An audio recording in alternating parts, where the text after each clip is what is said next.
Desde os primórdios da humanidade, a busca pela prosperidade tem sido uma constante.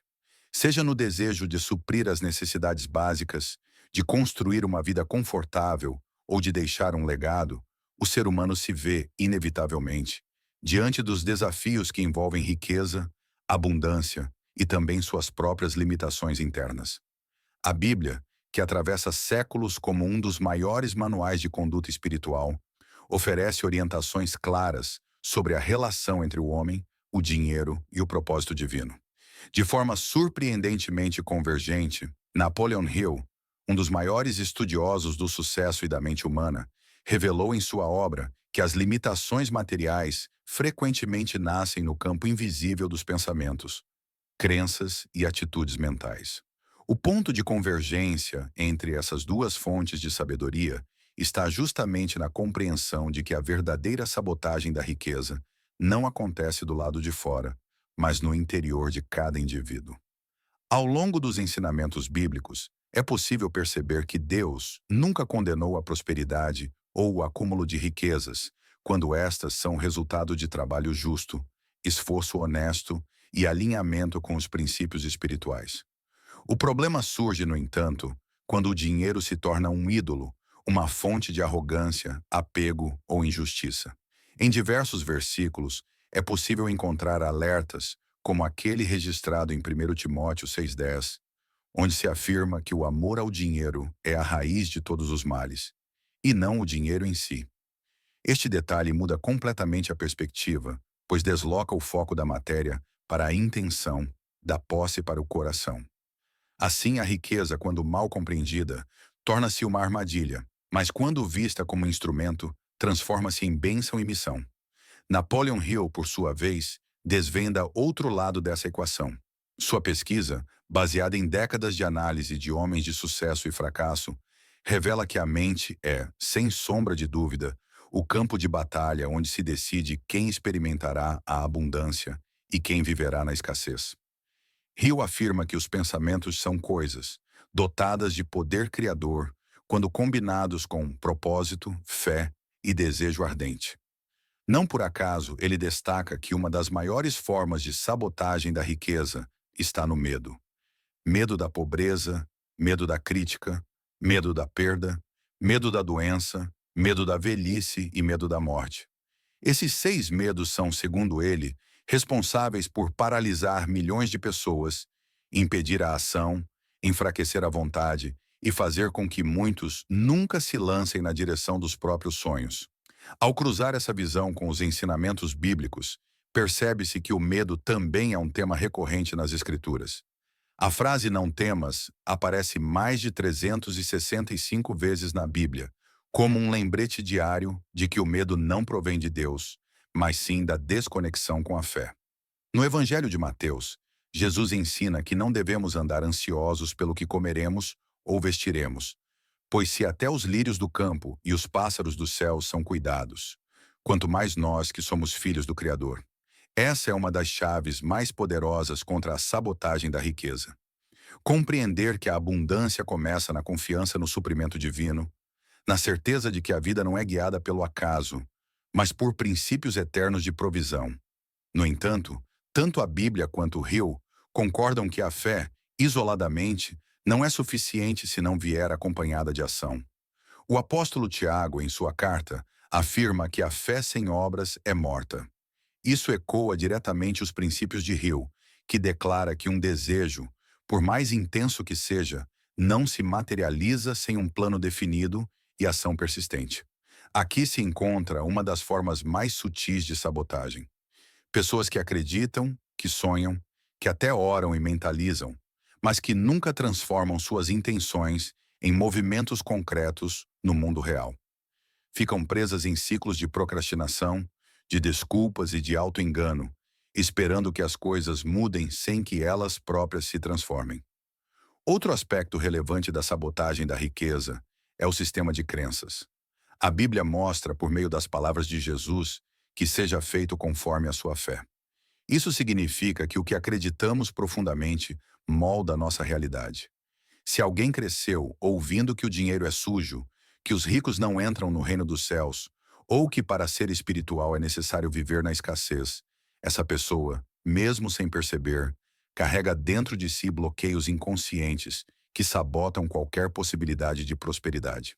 Napoleon Hill também aborda esse ponto ao falar da autossugestão, do poder das crenças e da importância de reprogramar a mente por meio da repetição de afirmações, da visualização e do cultivo constante de pensamentos positivos e construtivos.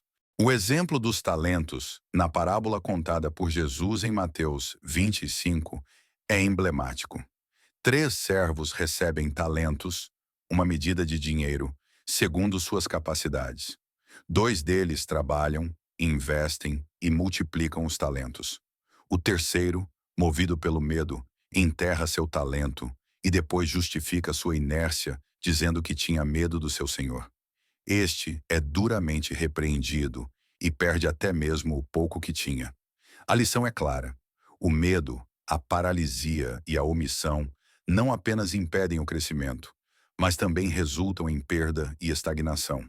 Da mesma forma, Hill ensina que quem não arrisca, quem não age, quem não se dispõe a aprender, melhorar e avançar, está automaticamente decretando seu fracasso. A sabotagem da riqueza, portanto, não é um castigo divino, nem uma questão de destino fixo, mas uma consequência direta de estados mentais, emocionais e espirituais desalinhados. Muitas pessoas, influenciadas por doutrinas distorcidas ou por experiências traumáticas, passam a acreditar que não são merecedoras da prosperidade. Carregam culpas, mágoas e sentimentos de indignidade que se manifestam, conscientemente ou não, na forma de autossabotagem.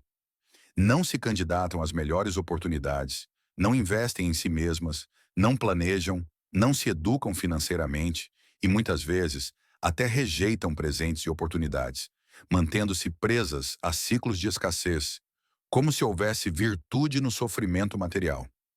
Outro fator que aparece tanto na Bíblia quanto na obra de Hill é o poder da associação. A Bíblia adverte que as más companhias corrompem os bons costumes. Hill traduz isso no conceito do mastermind, onde destaca que a associação com pessoas de mentalidade positiva, próspera e ética eleva o próprio padrão de pensamento e abre portas para novas oportunidades. Por outro lado, quem se cerca de pessoas pessimistas, críticas, acomodadas ou desonestas, inevitavelmente se vê contaminado por esses padrões, o que contribui para a sua própria estagnação financeira e espiritual. A gratidão é outro elemento crucial. Na Bíblia, há inúmeros relatos que demonstram que um coração grato abre as portas do favor divino. Jesus, antes de multiplicar os pães e peixes, deu graças. Esse é um princípio espiritual que Napoleon Hill, embora não em termos religiosos, também reconhece. Ele destaca que a mente próspera foca naquilo que tem, no que pode fazer e no que é possível construir, ao invés de reclamar do que falta. A reclamação, o vitimismo e a ingratidão são formas disfarçadas de sabotagem, pois mantêm a mente focada na escassez, o que, por sua vez, gera mais escassez. Da mesma forma, o perdão aparece como um elemento-chave. A Bíblia deixa claro que quem não perdoa não pode avançar espiritualmente. O perdão liberta, limpa a alma e rompe ciclos de dor. Napoleon Hill, embora sem o viés espiritual, também aborda a importância de liberar ressentimentos, pois compreende que emoções negativas drenam energia, bloqueiam a criatividade e sabotam qualquer tentativa de sucesso. A mente presa ao passado, cheia de mágoas e rancores, não tem espaço para receber o novo, seja na forma de ideias, de relacionamentos ou de recursos financeiros. Ainda no campo da sabotagem, a preguiça é severamente condenada nas Escrituras. O livro de Provérbios, por exemplo, está repleto de alertas contra a preguiça, exaltando o exemplo da formiga que trabalha no verão para garantir seu sustento no inverno. Napoleon Hill aponta que a falta de disciplina, a procrastinação e a ausência de autodireção são alguns dos principais inimigos da riqueza. Pessoas que esperam que a vida mude sem esforço próprio, que desejam colher sem plantar, inevitavelmente se deparam com a frustração e a carência. Por fim, há o tema da visão. A Bíblia afirma que onde não há visão, o povo perece. Napoleon Hill traduz isso no conceito do desejo ardente, aliado a um objetivo principal definido. Ambos convergem na ideia de que, sem um propósito claro, sem uma meta que direcione os pensamentos e as ações, a vida torna-se um barco à deriva, levado pelos ventos das circunstâncias. A ausência de visão é uma das formas mais letais de sabotagem da riqueza, pois faz com que as pessoas vivam reagindo e não criando. Sem visão, não há planejamento, não há motivação consistente, não há força suficiente para superar os inevitáveis desafios do caminho. Dentro desse universo onde pensamentos moldam realidades e princípios espirituais conduzem à verdadeira prosperidade, torna-se inevitável olhar com atenção para outro fator de extrema relevância: a palavra.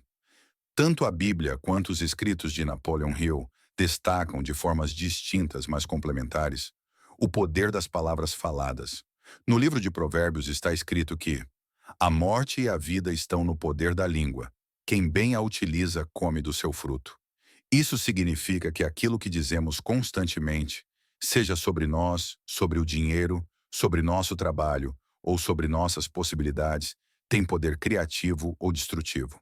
Da mesma maneira, Hill ensina que as afirmações constantes, quando carregadas de emoção e repetidas com convicção, tornam-se instruções diretas para o subconsciente, que passa a buscar formas de materializar aquilo que é repetido.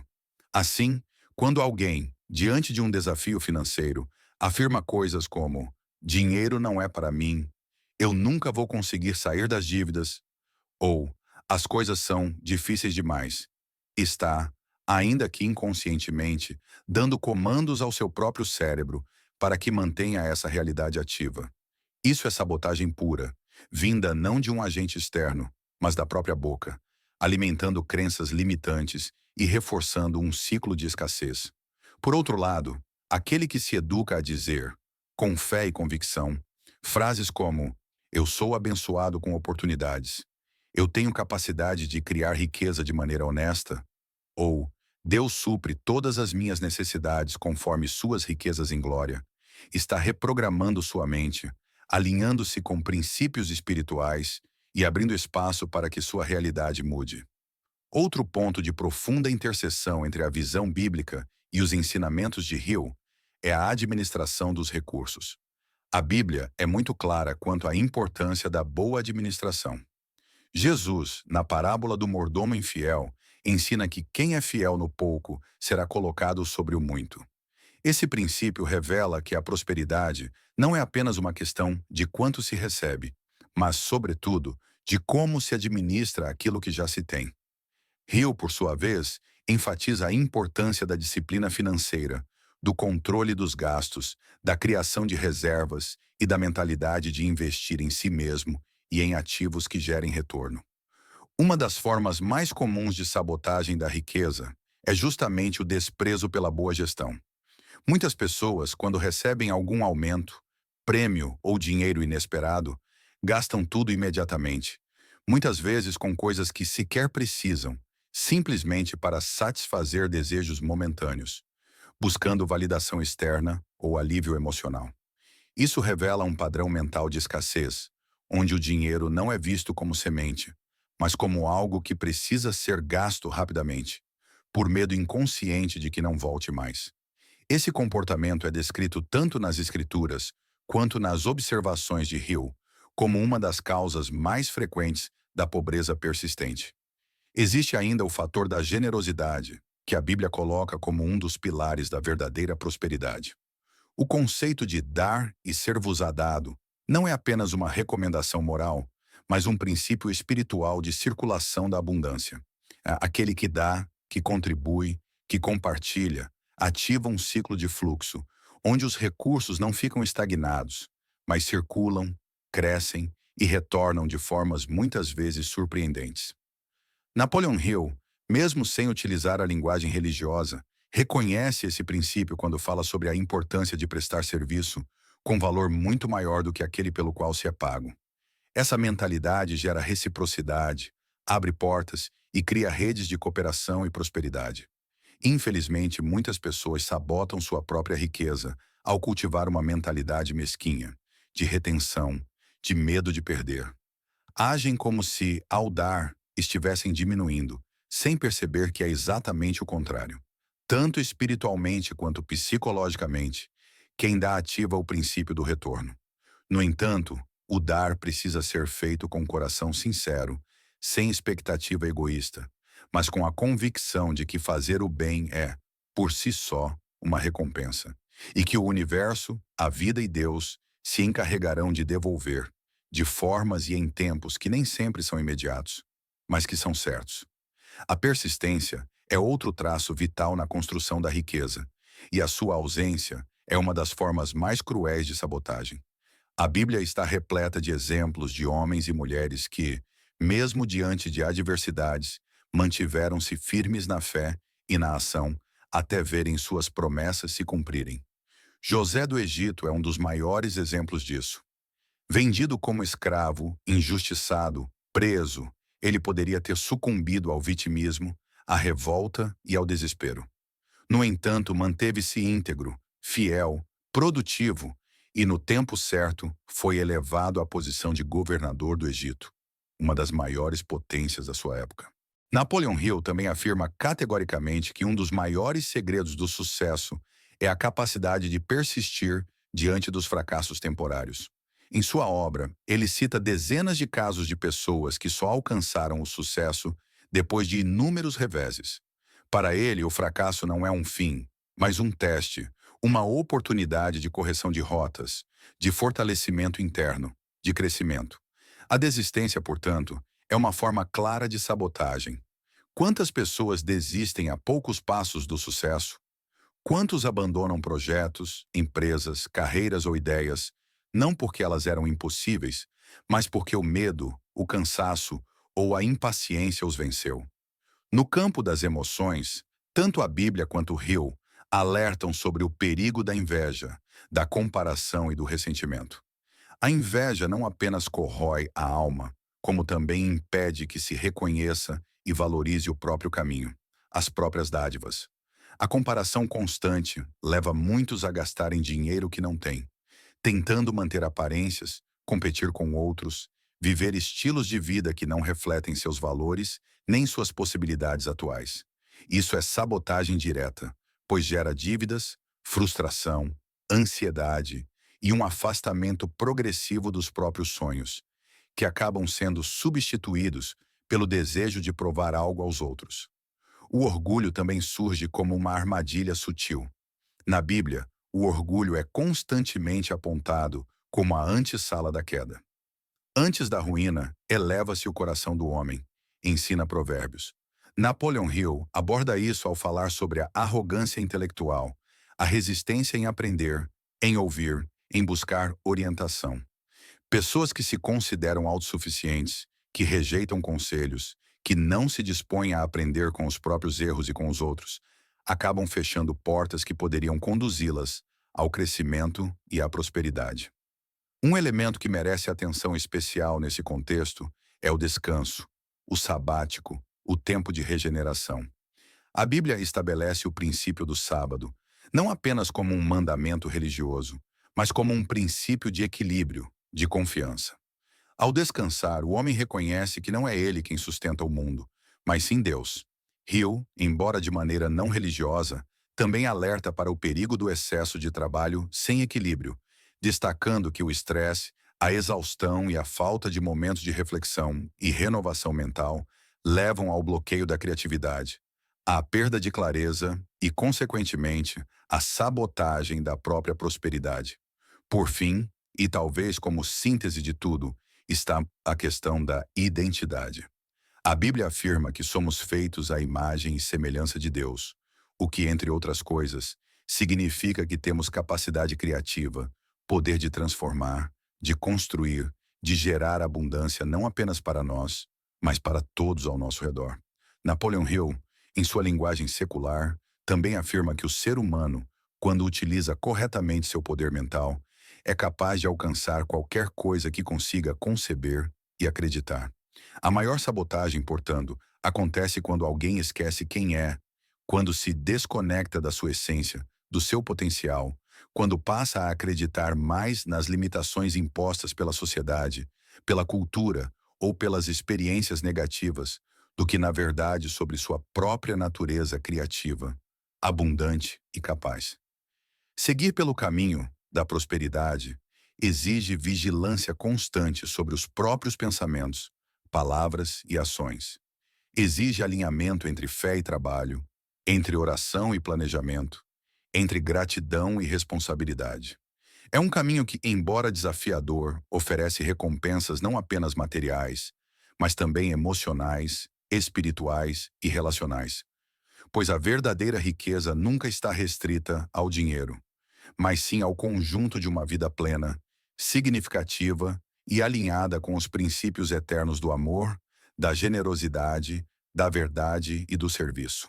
Ao refletir profundamente sobre tudo isso, torna-se claro que a prosperidade não é um prêmio reservado para poucos, nem uma dádiva aleatória, mas uma consequência natural de quem alinha seus pensamentos, sua fé, suas palavras e suas ações aos princípios espirituais e às leis universais do sucesso.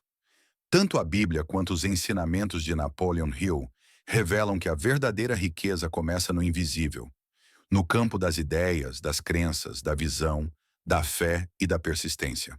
A maior sabotagem da riqueza não acontece no mundo externo, nem nas crises econômicas, nem na falta de oportunidades, mas sim no interior de cada pessoa. Está no medo que paralisa, na dúvida que enfraquece, na procrastinação que adia, na ingratidão que fecha portas, na falta de visão que impede de planejar e na ausência de fé que bloqueia os passos. Deus não se agrada da escassez, do sofrimento ou da miséria. A abundância é um princípio divino, refletido na criação, na natureza e nas promessas espirituais. Entretanto, ela não é entregue de forma automática, mas sim como resultado de uma parceria ativa entre o homem e o divino, entre a fé e as obras, entre o pensamento alinhado e a ação coerente. Deus não se agrada da escassez, do sofrimento ou da miséria. A abundância é um princípio divino, refletido na criação, na natureza e nas promessas espirituais. Entretanto, ela não é entregue de forma automática, mas sim como resultado de uma parceria ativa entre o homem e o divino, entre a fé e as obras, entre o pensamento alinhado e a ação coerente. Por isso, se você deseja quebrar os ciclos de sabotagem financeira, é necessário um compromisso sério com a transformação da sua mente, da sua fala e dos seus hábitos. É necessário substituir as crenças de escassez por crenças de abundância, trocar o medo pela fé, a preguiça pela disciplina, a reclamação pela gratidão e a dúvida por uma visão clara do que se quer construir. Comece agora. Decida hoje que não aceitará mais a narrativa da escassez, que não viverá mais segundo as limitações impostas pelos outros, pelas circunstâncias ou pelos traumas do passado. Declare com fé que você é herdeiro de uma vida abundante, que tem o direito e o dever de prosperar, não apenas por você, mas para ser instrumento de bênçãos na vida de muitos. O sucesso, a prosperidade e a riqueza são uma combinação de princípios eternos, ação consciente e mentalidade correta. Este é o seu chamado para acordar, para transformar sua história e para viver aquilo que Deus já planejou para você. Uma vida de plenitude, de propósito e de abundância. A escolha está e sempre esteve nas suas mãos. Se esse conteúdo fez sentido para você, não sai daqui sem agir. Se inscreva no canal, ative o sininho para não perder nenhum vídeo que vai transformar sua mentalidade e sua vida financeira. Deixe seu like, compartilha esse vídeo com quem você ama e escreve aqui nos comentários. Eu escolho a abundância para selar esse compromisso com sua nova realidade. Lembre-se, a mudança começa agora e começa por você. Vem comigo rumo à vida de prosperidade que Deus já preparou para você.